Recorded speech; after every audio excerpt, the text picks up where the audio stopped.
Yeah, I'm an accountant. I work in the captive insurance sector. I've actually worked in that sector for 12 years, but either in the middle of that, I changed career to being a teacher. Something I absolutely loved and really, really wish I could have gone back to, but unfortunately, following the 2016 election, that was made impossible for me. Okay, so how come? Was it a case of just too politicised or something? Well, if you have a campaign built on research and revelation, if you expose a lot of things, if you dig into things such as Vision 9, Salisbury Care Home, the 3 million extra spend on that, the population decline and students not returning, that was all me that blew those stories up. And more besides, the 30% of student cohort that are being failed, not by teachers or head teachers, but by the department. These sort of things, you get to a situation where people don't want you back. Okay. And I don't mean the school. Yeah. And you're standing this time around again. You're coming back. Tell us a bit why you've come back this time and how you're sort of going to approach it differently. Because last time you were third, I believe, on the overall, and obviously for a constituency where we had 2 members elected, it's almost like taking silver rather than bronze, I suppose. But tell me how you're going to approach this differently this time. So 2016, I came within a swing vote of 55 of beating Mr. Skelly, who's now your president for Tynwald. The reasons why I stood last time it was essentially down to what was happening across the island with budgets and money not being spent on things like mental health provision and education. The education one was really the angle that got to me in the end, because when you then let's say you have to buy a textbook for a kid so that they can do some revision, the system is broken. Something's very, very wrong. I didn't want to be a keyboard warrior, so I put myself forward.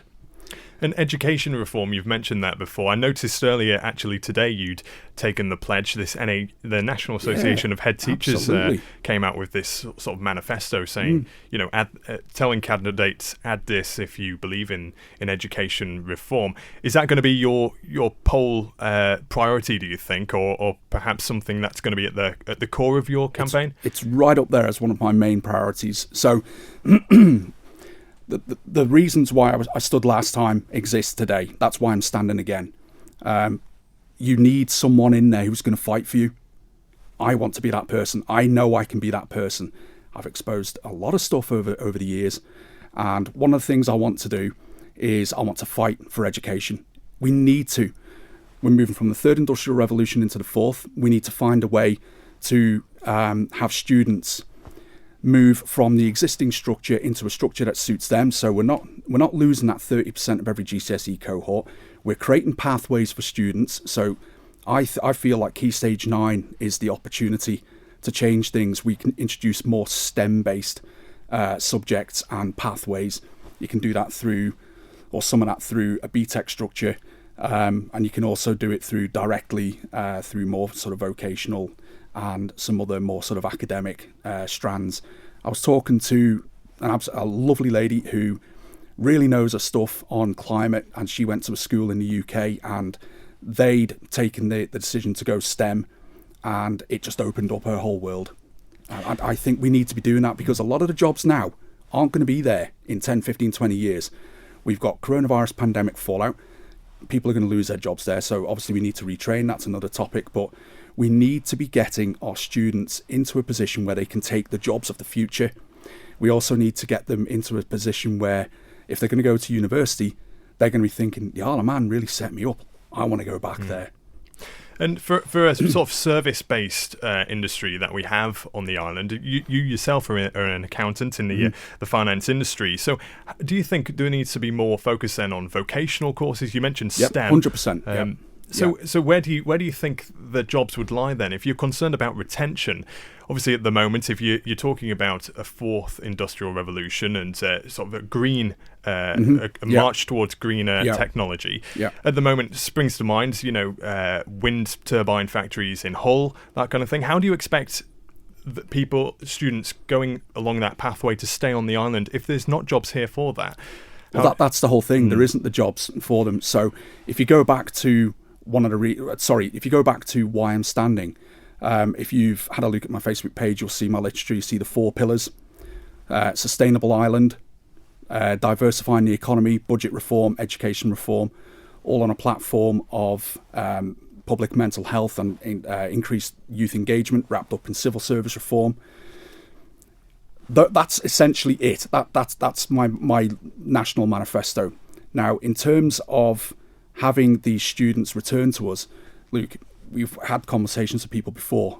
Some people will move away and they want to stay away. There's not a lot you can do about that. Then you'll have students who go away who can't come back because it's too expensive to come back, or the jobs aren't here for them. So we have to create those jobs, diversifying the economy. So we come back to that pillar.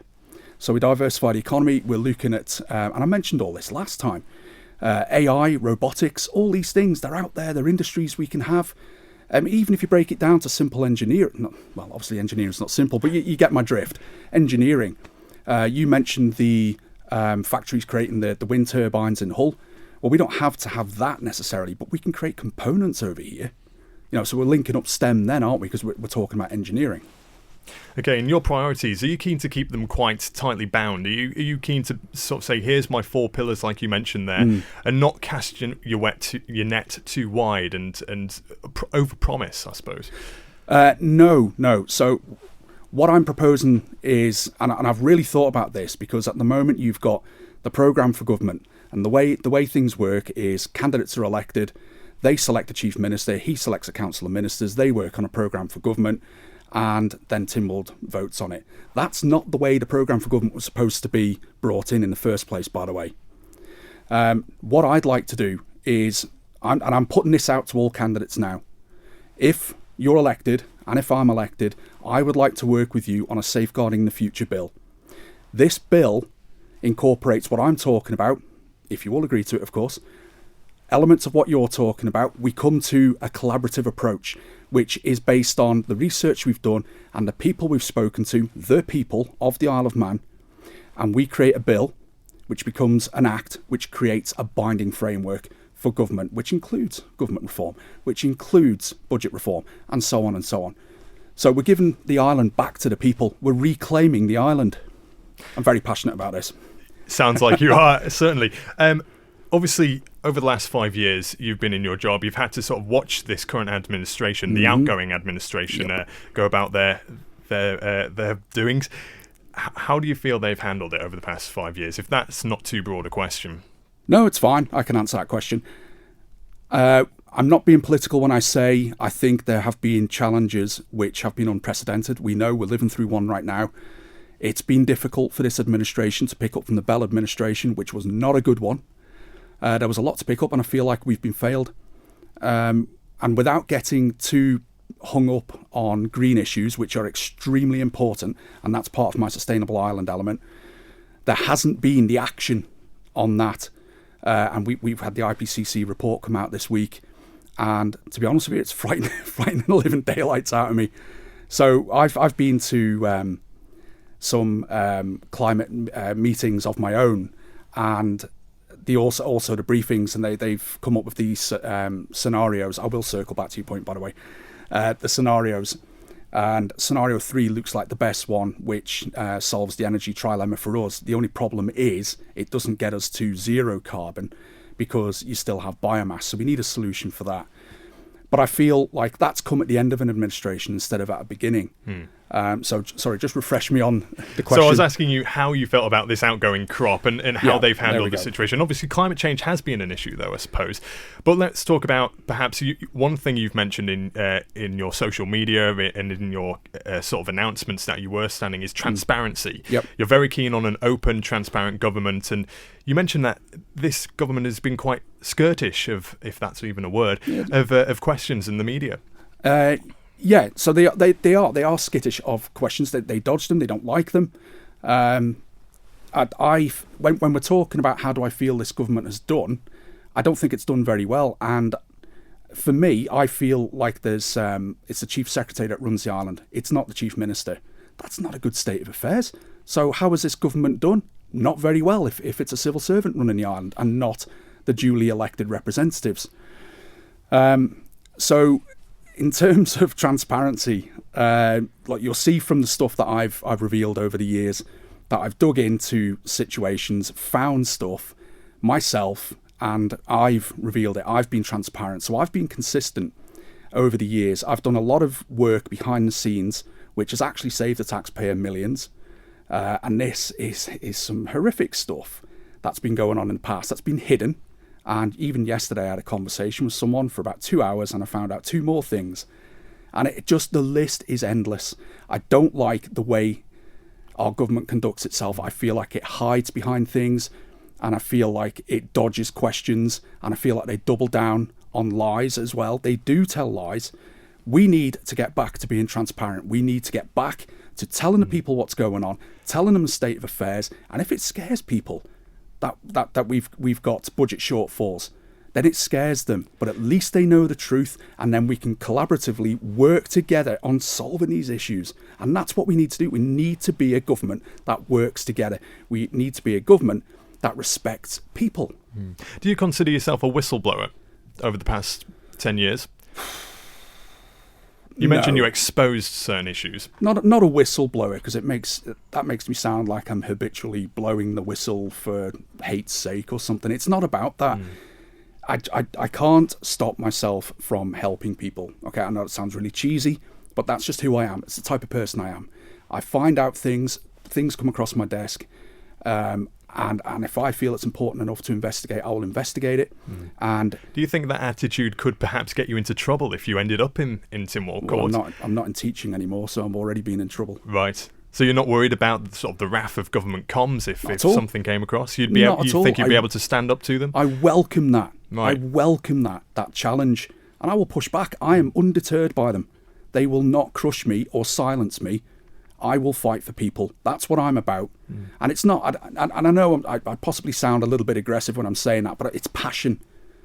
I'm just, look, you've had people dodging the question of, would you stand in the Council of Ministers? Which department would you like to be in? And then they've skirted the question. I'll be honest, I've got experience in education and in finance. So for me, it's education or economic development. There you go. I'm being quite honest and open with you right now. So you'd see yourself as going to the Department of Education, or would you see yourself in perhaps enterprise or more of a treasury man, perhaps? Because you're good with numbers, I take it as well, given your background. I can do numbers, put it that way. Yeah. I can do numbers. No, look, I'm an accountant by trade. I'm also a teacher, although I don't teach. I do free private tuition, but that's me keeping my hand in and trying to help out in the community. Treasury, I would prefer not to work in. I feel like I can add more in education or economic development. But with this Safeguarding the Future bill, we're going to be taking away a lot of Comyn's power and a lot of their ability to hide things, obfuscate the truth, and so on. So I don't think there's anything wrong with saying right now, I would, if I was asked to be a minister, I would be one, but collective responsibility still needs to be tweaked. We cannot have Comyn block votes all the time. Can't have it. Okay, I want to go back to sort of something you were mentioning earlier, and it takes us back to your priorities, I suppose, regarding climate change. And you mentioned yourself, you noticed the IPCC report this week, and you were quite affected by that. You've mentioned that there's a need to build affordable, ecologically responsible homes. That's something I don't think we've heard particularly before. And why a focus on sort of green infrastructure rather than what we've been hearing so far about the need to reduce that 2050 net zero target down to 2035? You've gone for more of a like say an infrastructure approach. Yeah, well, carbon neutral doesn't really get us to where we need to be, does it? So we've got to be looking at other green avenues. I mentioned last time, why couldn't the Isle of Man be a trial test bed for green technologies? You know, big promenade out there. Yes, it's probably not going to be finished in my lifetime, but you know, you could have road tested kinetic roads on there, solar pavements, these kind of things. All of that would feed back into the grid, but you could have been testing these green technologies. In terms of a sustainable island, we're looking at things like vertical farming, which, you know, in terms of the produce you get in your plates, it's pesticide free, 5% of water usage, all this kind of stuff. Vertical farms don't take up the land, they don't destroy the land. So what I'm trying to say is I'm looking at the green side of things, not just from the energy trilemma and our need to replace infrastructure, but I'm trying to look at things holistically. Let's talk about Rushen for a moment here, because that's Sure. obviously you'll be going around knocking on doors. You've been doing that already. You mentioned. I have, yeah. You have. What's the word from your constituents so far? So far, it's quite consistent. People are just really annoyed with speeding. Right. That's what I'm finding from people. And I must admit, my house is adjacent to Beach Road, and there's some terrible speeding goes on down there. There's going to be accidents. You've got kids walking the pavements there. You've got old people going to the shops. And that's something that needs to be done to mitigate the traffic there. Now, something I've picked up on that residents generally haven't is if you are down on Gansey and the surfers are in, the parking there tends to create bottlenecks with traffic, which can be dangerous again or hold people up. So I'm trying to look at a solution whereby we can have a parcel of land purchased, put a surf shack on there, get those cars off the road. What residents have been saying to me is they're disappointed that the skate park never went ahead. Some residents have said that an outdoor velodrome would be a good idea. They remember me mentioning that last time. Obviously, that's a big cost outlay, but why shouldn't we just at least look at these things and try to progress them? The skate park, I haven't given up on, by the way, for anyone listening. I'm all for that. So people on the doorstep, they are concerned about the climate and the green issues. They're also concerned about all the stuff we started this interview with, how they don't feel that government is being completely honest with them. And some of the people I've spoken to said they're genuinely concerned for their kids' and grandkids' futures. Of course, as an MHK, you'd be responsible for talking to your constituents, communicating with them, and relaying their concerns back to wider government. Do you think it's more important to be, say, a national politician, or really have your ear to the streets of Rushen? I've lived in Rushen most of my life, so I'm well aware of what's going on in the constituency. For me, national and local, in terms of being a politician, there is no differentiation. Sure, there are different duties, but there's no real differentiation between it. You are there to represent the people, whether that be on the micro level, which is local, or whether it be on the macro level, which is island-wide. We've got to represent everybody. Sure, there are situations which are specific to Rushen, and you pick up on those. I've been doing things in the community for years. I don't shout about it. I don't talk about it because I like to just get on things and I just like to help people. But I keep getting told off for not talking these things up. So I'm just going to say I do the free private tuition, which is helping out. So if you've got families who are struggling a little bit, or there's been issues with their kids and bullying and stuff, and they just need help, I will help. I'll do that.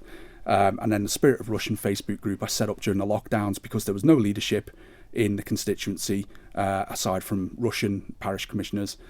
So I set up that Facebook group just to get things rolling, help people out who are struggling, listening service, shopping and so on, and just help. I've tried to keep that as a very positive corner of the internet since. Okay, Mark, and we're fast approaching the 20-minute mark now. Okay. It's flown by, I think it's fair to say, but just I want you to take the last couple of minutes just to say why somebody should vote for you. In essence, I'm somebody that's been working for you for years anyway. I've been doing constituency work for years. I believe I have good ideas and I'm transformative. I'm looking to bring politics back to the people. I'm looking to fight for you, and I will fight for you, and I will not be sucked in by the administration and the wheels within and just become one of them. That's not what I'm about. I am one of you, and I remain one of you.